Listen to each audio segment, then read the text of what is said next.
Hey guys, Cathy here. Welcoming in 2023 with a quick video for you. I apologize I don't have a before of this table lamp that I use, except for this video from an Instagram reel that I did. I made the white one back in November because I was trying to get ready for a show.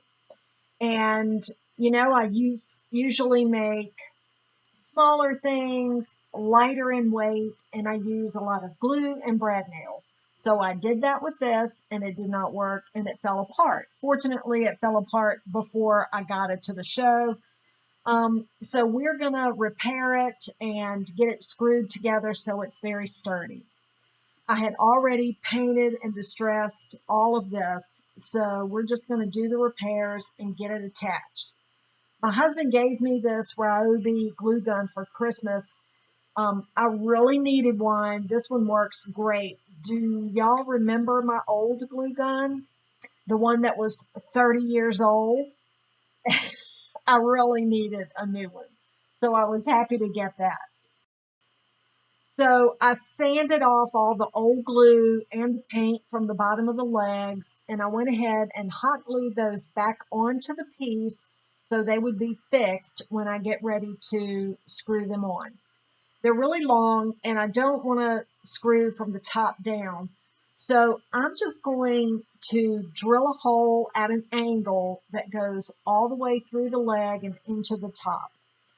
This was the table part of the table lamp, so it's bigger around, and I left one of the spindles long. So this whole entire piece is about a little over 36, 37 inches tall.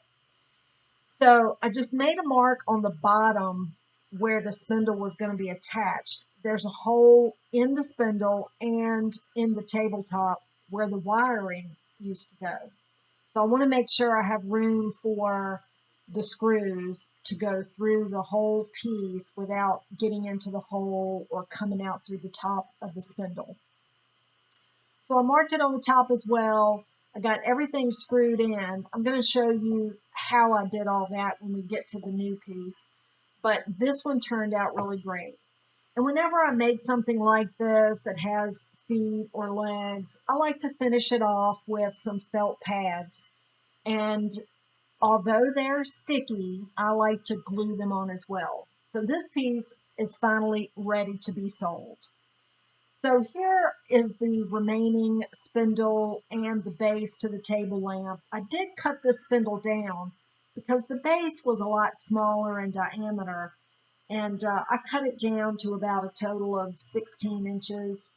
And then I found this really cute basket. I've never seen one like that. So just to bring all the colors of the wood together, since it's the base and the spindle are from the lamp, but the spindle had some reddish tones to it. And then these feet are from a chair or something I cut apart, I don't remember. But I put brown antiquing wax on it, pretty thick coat. I didn't water it down very much. And then I wiped it back and everything blends much better. So I do the same thing I did with the white one. I glued them on, let them dry, and now we're going to drill a hole at an angle through the leg and into the piece.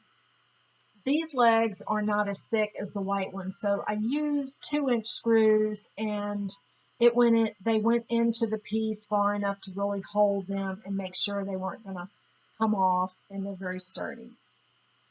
This hole was also a little bit larger on the bottom, so I had to be careful how I screwed on the spindle. Now, I typically sandwich the basket between two pieces of wood, and I did on the other one.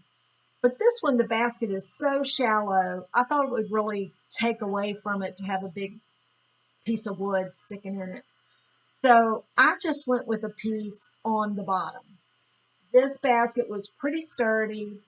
It had a tight weave, so I felt like I could screw from the basket down and go through the basket, through the piece of wood, and into the spindle. So that's what I did here. I glued it to the block, make sure it was sturdy.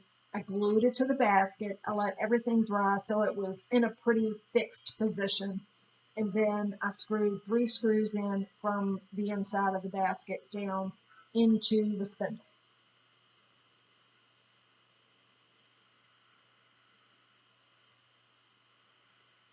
And you see where I cut off the spindle, it was only like a half of one of the knobs. So I went with 2-inch screws to get all the way through the block and about a 1/2 inch into the top, and it's very sturdy.